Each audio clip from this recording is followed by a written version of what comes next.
So thank you for having me. It's a pleasure, really a pleasure to be here.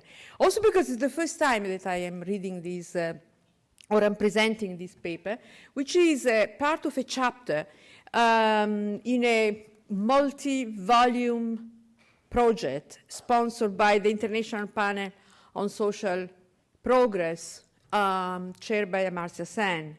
So this is part of a chapter on perspectives for democracy and equality.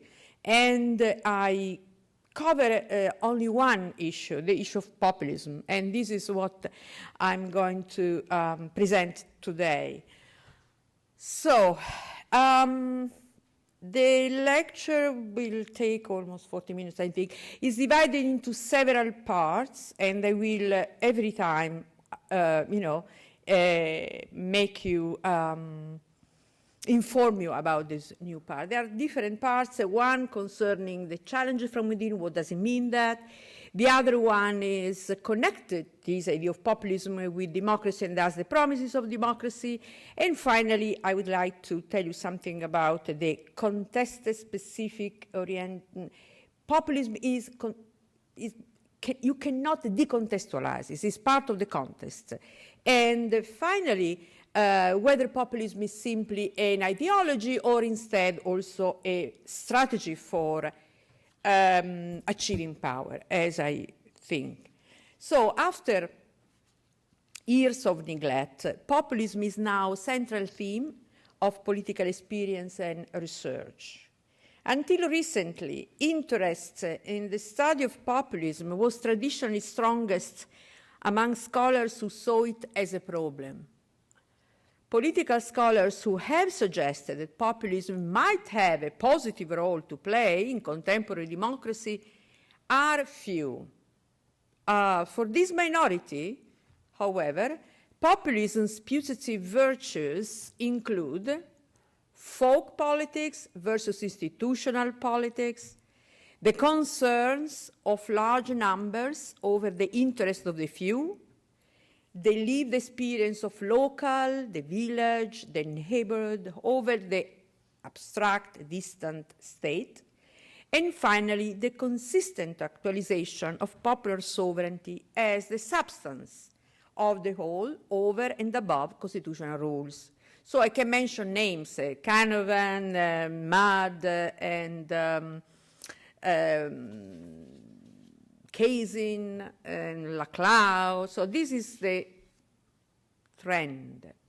So populist scholars emphasize also the political directness, sincerity, and transparency of ordinary people versus the indirection and opacity of representative institutions. They oppose the purity of political purpose of the many to the bargaining games by politicians who are part of the few and the elite. They prize decisiveness and also decisionism over time-consuming parliamentary or Congress-based compromises, procedural formalism, and institutional obfuscations. This heaviness they criticize, the heaviness of the work of compromise. They use the language of organic unity of the people rather than the artificial and abstract language of intellectuals and scholars. Finally, they stress the priority and homogeneity of the whole versus pluralism and the conflict of interest. They make the character of populism overlap with that of democracy and propose to see both of them, this is particularly true in Laclau, both of them as the best expression of politics, the art of persuasion and decision by which means the people construct their community according to their own will. Now, despite the power contrasts drawn by scholars sympathetic to populism, they have yet to convince or even on even a rough definition, they have yet to converge on even a rough definition of populism, which remains a deeply contested term, more useful polemically than analytically, often used merely to brand and accuse actual political movements or leaders. And this explains the repugnance with which the words populism and populist are uttered, particularly among European scholars, I have to say. But after Brexit, politicians and media experts have tended to list as populist any movement of opposition, from xenophobic nationalists to critics of privatization policies, as if populists were potentially all those who don't rule and criticize those who rule, regardless of the reasons why and in the name of which principles criticisms are made. So the side effect of the polemical use of populism might be that people are brought to believe that politics follows a binary logic and consists on either managing institutions or populism. Two are the deplorable results of this logic. To think, for instance, that populism is essentially a movement of opposition, and moreover, that democratic politics consists essentially in forming majorities and guaranteeing governability. So either you are taking care of the government or you are a populist. This is very risky. However, recent events in Europe and the United States and recent literature have helped to cast light on populism and its complexity and ambiguity, and some agreements is possible upon basic definitions of it concerning its ideological character, its relation to democracy's promises of public equality, its social cultural content, and finally its strategic mechanism to achieve power, which is what I will try to do this evening, indeed, to specify at least these aspects. So first of all, the recognizable characters of populism. So although plural and diverse because it is socially and historically contextual, populism develops within representative democracies, not merely democracies.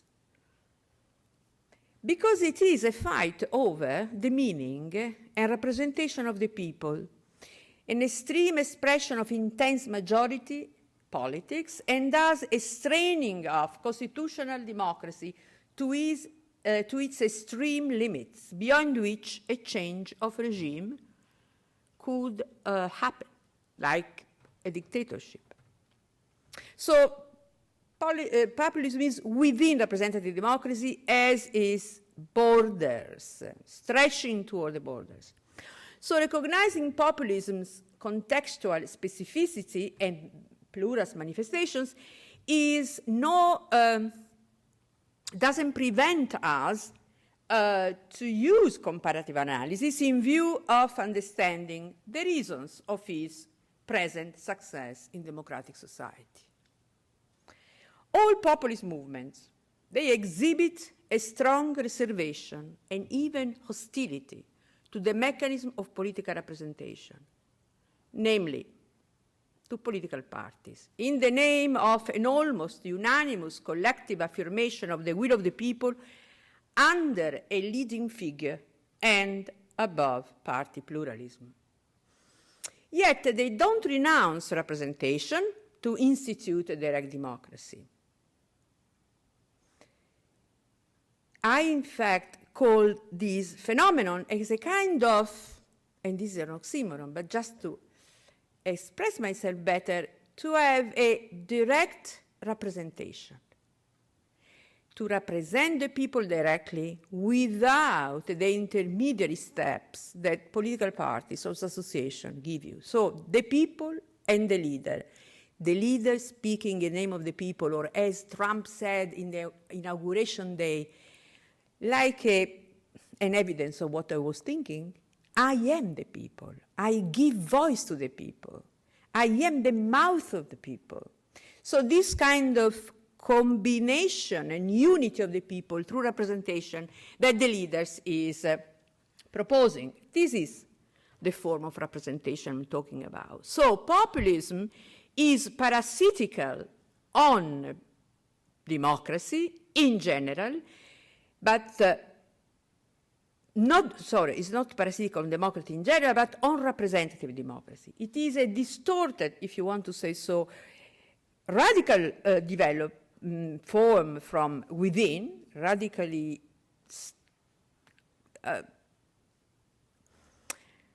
anti-pluralistic forms of representation from within, and it is not a regime of its own. So for this reason, it's complicated. It is a movement of oppositions, is an attempt to create a majority, but it's not a movement of its own. It's within the democratic constitutional domain, even if it criticizes and it stretches it to its limit.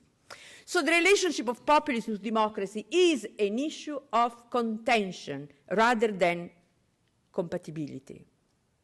Populism is not external to representative democracy, but compete with it from within about the meaning and the use of representation as a strategy for claiming, affirming, and managing the will of the masses. Its representative claim is the source of its radical contestation of parliamentary democracy, or the moment of the Congress. This is the moment of deliberative, collective deliberation, and these organs and this aspect of democracy is its real target. Indeed, it treats pluralism as litigious claims that fragment the body of popular sovereignty and thus must be simplified so as to create a polarized scenario that makes the people immediately know how to judge and with whom to side. So simplification of issues and polarizations look to achieve a deeper unification of the masses against the existing political elites under an organic narrative that most of the time a leader embodies. Benjamin Arditi has thus written in several essays, particularly one of 2008, that populism can be seen as representative democracy's internal periphery, hardly conceivable without a politics of personality. Hence, I would propose to identify populism with two intertwined political processes. One that goes toward polarization of the citizenry into two homogeneous camps, the few and the many, and the other that goes toward the verticalization of the political system that minimizes the role of deliberation and mediation and exalts instead the role of strong majorities and steadfast decisions. Temporality, quickness. Polarization and strong leadership, or even Caesarism, they go hand in hand, and both of them constitute a radical challenge to constitutional democracy. Populism can thus be rendered in the following way. It is a symptom of representative democratic malaise for and the denunciation of the failure of constitutional democracy to be consistent with its promises and guaranteeing that all citizens enjoy an equal political power and that public equality is the norm between institutions, politicians, and citizens. Thus, I have to say something about these promises of democracy and in what sense populism is critical of actual democracies in the name of those promises. Now, both in its classical and modern versions, democracy promises to institute and guarantee legal, civil, political equality. It promises isonomia, or that all the members of the demos, the citizens, are equal as subject to the law and are treated equally by the law. To make legal equality and civil equality certain and secure, modern constitutions incorporate a list of rights that limit the decision-making power of the government and watch over the equal treatment of all by the magistrates.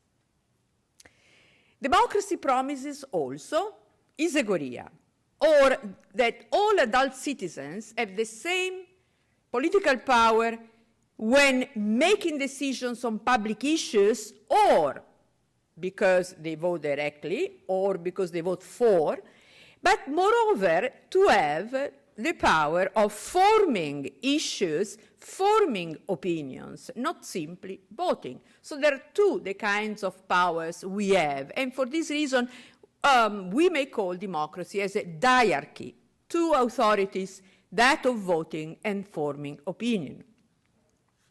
So legal, civil, and political equality inspire both the mode and the substance of public behavior, because identical as members of the demos, and in fact, for our voting power, citizens are not identical and not even equal when they give expression to their voice and cast their vote.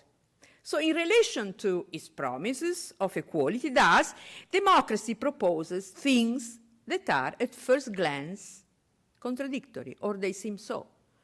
That is, that political power should be distributed regardless of the social, cultural, and economic conditions of the citizens, and that it should be used by the citizens to make sure that those conditions are not so unequal if the equal political power is to be effective.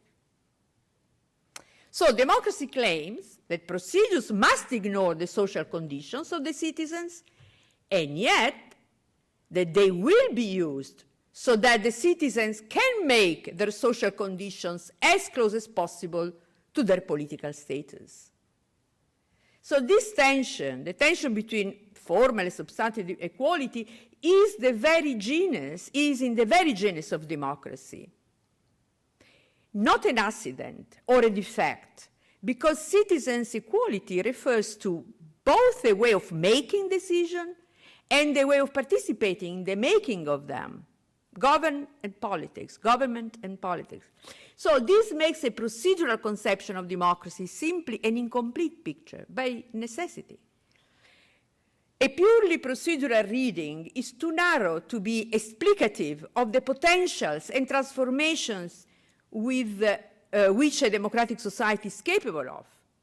For sure, it can hardly grasp populistic forms of representation, because after all, if governments don't change, they don't overturn the constitution, this is a government like any other government. So what's the point of discussing about populism? So a procedural conception doesn't allow us to see populism. And thus, to complete our picture, we should consider that in nation-state-based constitutional governments, the diarchic structure of democracy, that is voting and opinion formation, has been actualized through the construction of the people as the legal and legitimate sovereign of the law, but also as the representative climate that contests and proposes, that reclaims its visibility beyond its legal status. So, like democracy does, the people possesses a double nature, as it is at once the norm, or the legal actor in whose name decisions are made, and the concrete actor of the proposals and decisions that contest that formal people. So these two strengths in democracy, this tension that is the tension that feeds populism, which represents all political transformation of the forum of opinion that becomes a force more authoritative than elections, often amplified by the media. So populism repudiates this diarchy, opinion and decisions, and makes them once in the figure of the leader, in the figure of the people, in the moment of opinion expression. So the social people becomes the normative people. It is to representative democracy what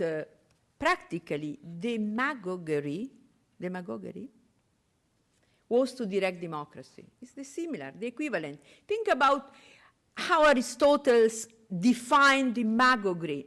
Do I pronounce it well? Demagoguery.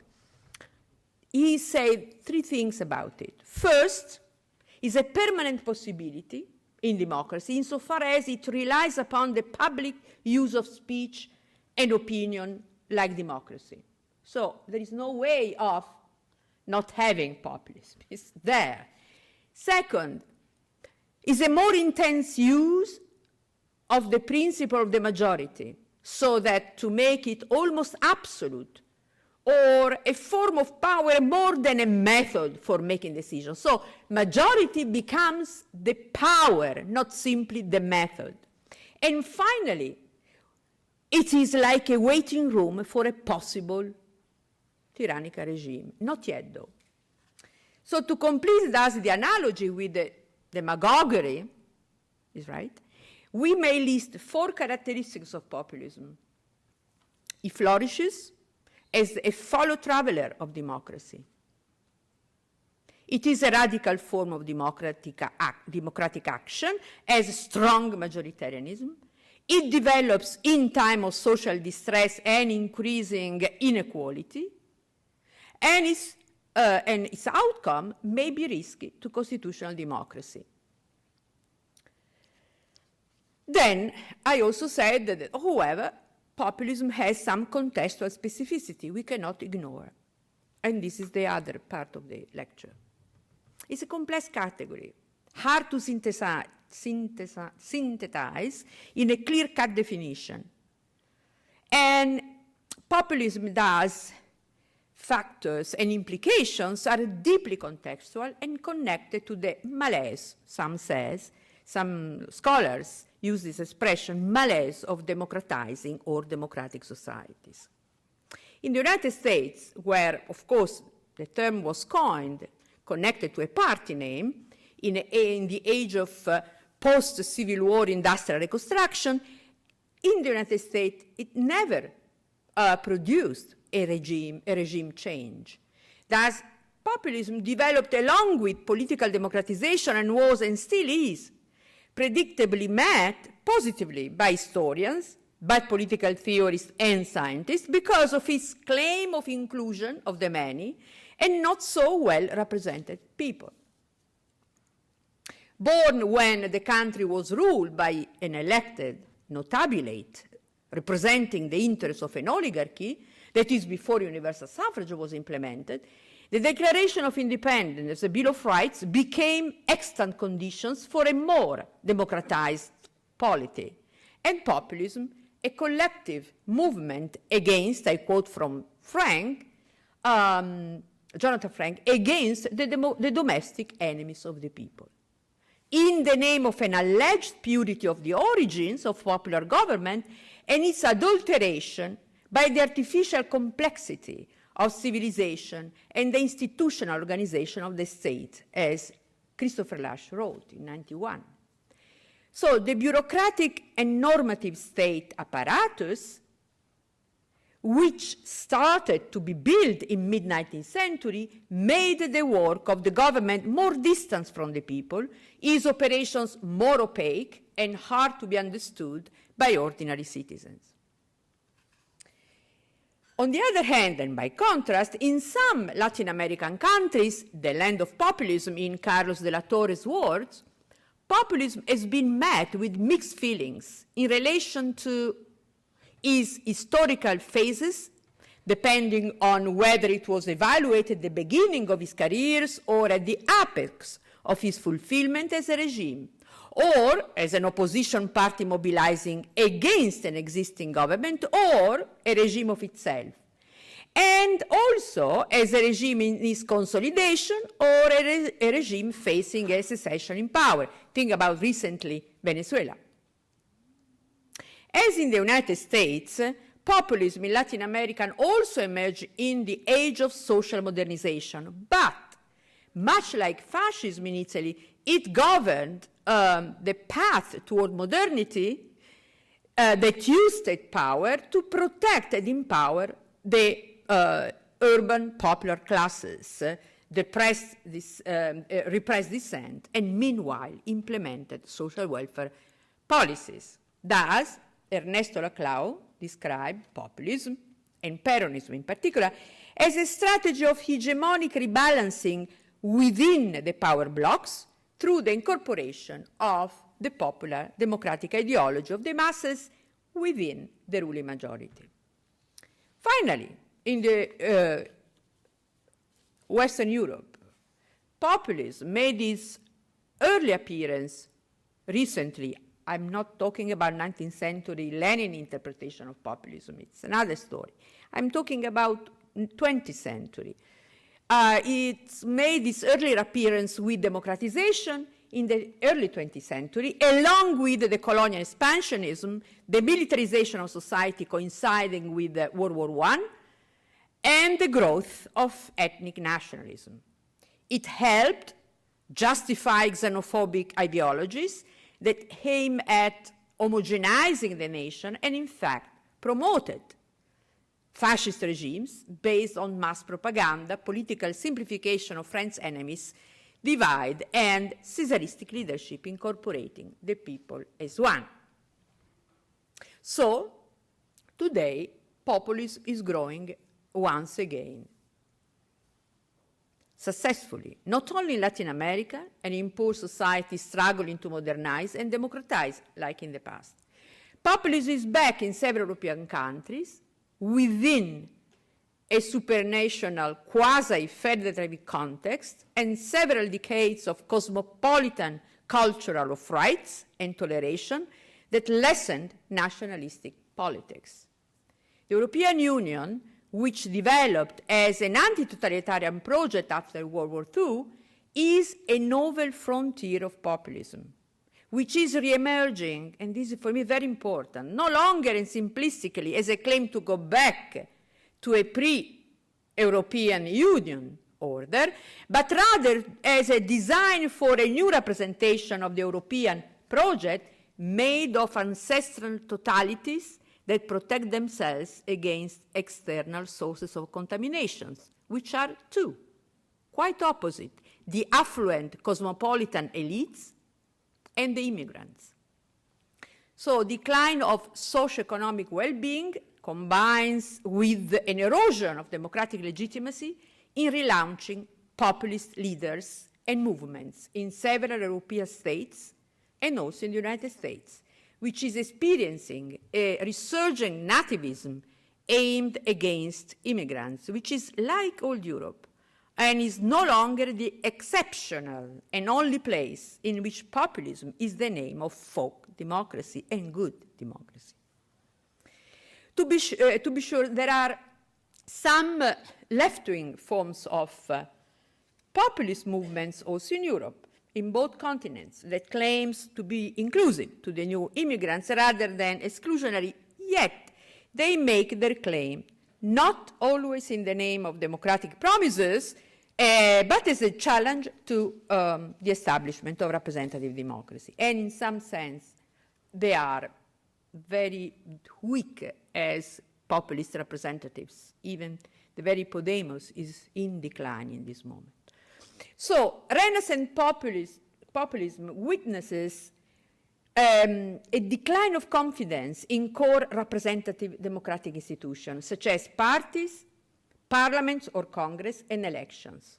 That is all the three aspects that make for representative democracy. As leading scholars have stressed, shrinking party membership and increasing estrangement between politicians and voters testify to disillusionment with representative democracy. Very good works have been done by Mayer, Manin, Merkel, Rosanne Ballon.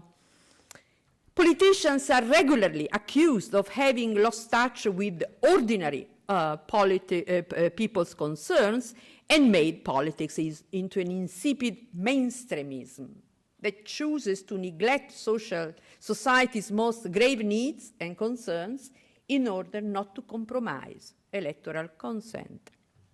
Yet anti-party sentiment is primed to damage constitutional democracy, as citizens need to be offered recognizable political proposals in order to side with or against and choose and participate.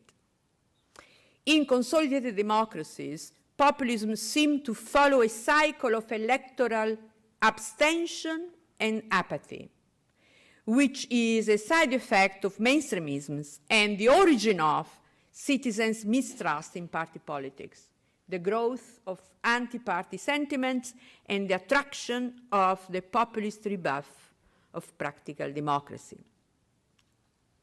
So these are traditional factors that help explain the recurrent growth of populism in democratic society. The quest for more intense power by the majority is primed to emerge from time to time like a symptom of mistrust in democracy's ability to fulfill its promises of equal political power. Yet some additional factors contribute today, in my view, to reinvigorating the populist rhetoric, such as a globalized financial capitalism that weakens the decision-making power of sovereign states, and democracy in particular, which is seen as powerless, incapable of solving its own problems, and the globalized labor market force that narrows the possibility of striking a social democratic compromise between capital and labor, upon which democracy was rebuilt, particularly in Europe after World War II. So the weakening of state sovereignty before global corporate business meets with the people's call for closed borders in several nation states, as if democratic citizens thought that the protection of their political power, equal political power, demands the containment of free movement of peoples or free competition over salary and social benefits. Like in the past we were talking, like in Athens. It is as if democracy requires to create excluded people in order to survive.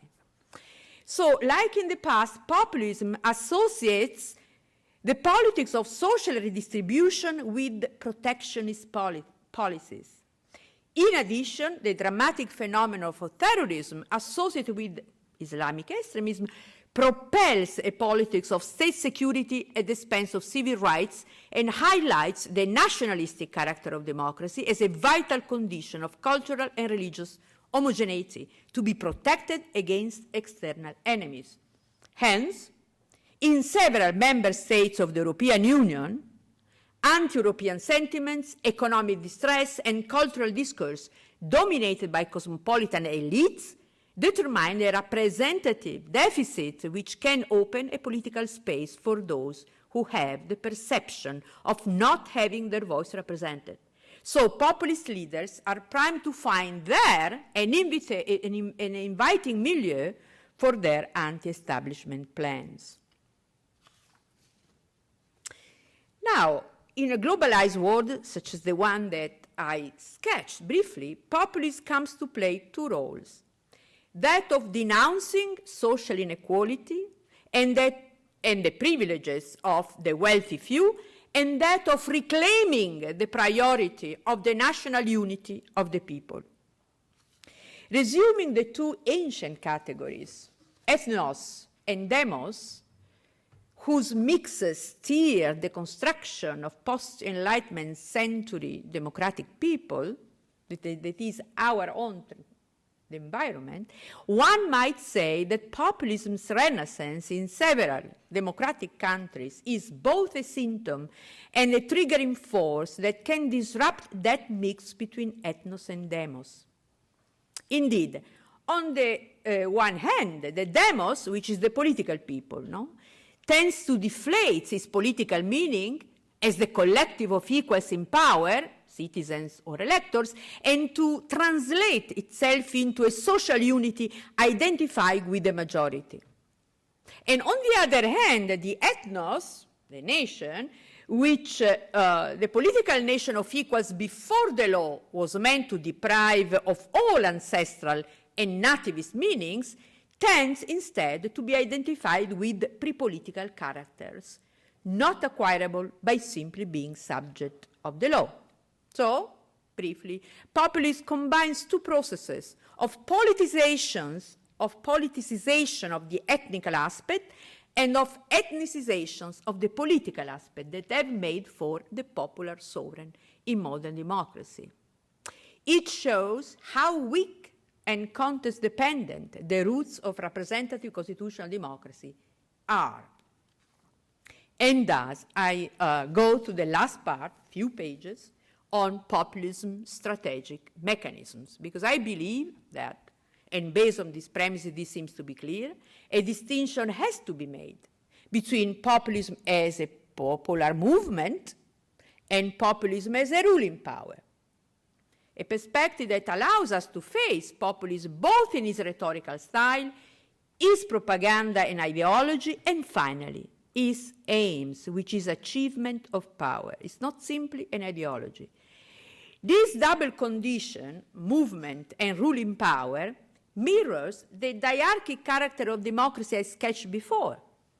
So power of decision and power of opinion qualify constitutional democracy, as I said. Thus, also populism has to be evaluated and judged in relation to both authorities, as a movement of opinion and as a decision-making organization of power. It is thus inaccurate to treat it as identical with popular movements, with movements of protest, or the popular, as many, unfortunately, tend to do, as I said at the beginning of my lecture. Here, there is a populist rhetoric, for instance, but not yet, hence, not here, I'm sorry, hence there is a populist rhetoric, but not yet a populist power, when the polarizing and anti-representative discourse is made up of a social movement that wants to be a constituency independent of elected officials, that wants to resist becoming an elected entity, does not have nor want representative leaders unifying its claims, and wants simply to keep elected officials and the government under the scrutiny of the public. Think about, for instance, the Occupy Wall Street in the United States or Indignados in Spain. So without an organizing narrative, the aspiration to win seats in Parliament or in Congress, and without a leadership claiming its people to be the true expression of the people, a popular movement remains very much what it is: a sacrosanct democratic movement of opinion, protest, contestation, against a trend in society. Nothing to say against or in criticism. This is part of the democratic game. On the other hand, however, there is populist rhetoric and populist power when a movement does not want to be a constituency independent of the elected officials, but wants instead to conquer the representative institutions, to win a majority in order to model society on his own ideology of the people. This is, for instance, the case in Hungary, the Fidesz party that in 2012 won a supermajority of the seats in parliament and used it to scrap the old constitution by amending it continuously, entrenching his own political vision at the expense of opposition parties and the independent judiciary. So division of power and pluralism is the true enemy in this case. Similar events happened in Poland, and they are happening in Poland, after the electoral victory of Kaczynski's peace after 1214. I don't talk about the states, I'm not an Americanist. So, populism, both as a movement and as an intrastate power, is parasitical on representative democracy, and I come to my conclusion. Either because it opposes the indirect institutions and procedures, or because it wants to conquer them. But while a certain populist rhetoric is to be detected in almost all parties, particularly when they radicalize their claims close to elections, populism as a ruling power has some recognizable characteristics that can sharply contrast with practical democracy and the procedural structures of ordinary politics, like hostility toward pluralism, the principles of the hostility toward the principle of constitutional democracy, say division of powers and the autonomy of justice. Hence, although ingrained in the ideology of the people and the language of democracy, populism as a ruling power tends to give life to governments that stretch the democratic rules toward its extreme majoritarianism, often discriminating against minorities and putting the rule of law in jeopardy. So Andrew Orato wrote, and I think it's an excellent analysis, theoretical analysis of populism. Populism's power is a pars pro toto, a pars that stays for the whole project that may have devastating effects on constitutional pluralistic democracy. This makes me conclude that while a symptom of a political and social malaise in democratic societies, as according to Müller, populism can hardly be a cure. Factors driving populism can be found in the partial regimes of elections and political rights to participation within embedded democracies, where people at the lower end of their social strata feel systematically excluded and underrepresented, or simply fear to be victim of threats they cannot face and control with ordinary legal and political means. Fine. In addition, a cause for populist discourse is also to be found in the partial regime of power to govern, as national sovereignty is challenged by global markets and supranational governance that make national-based democracy weak.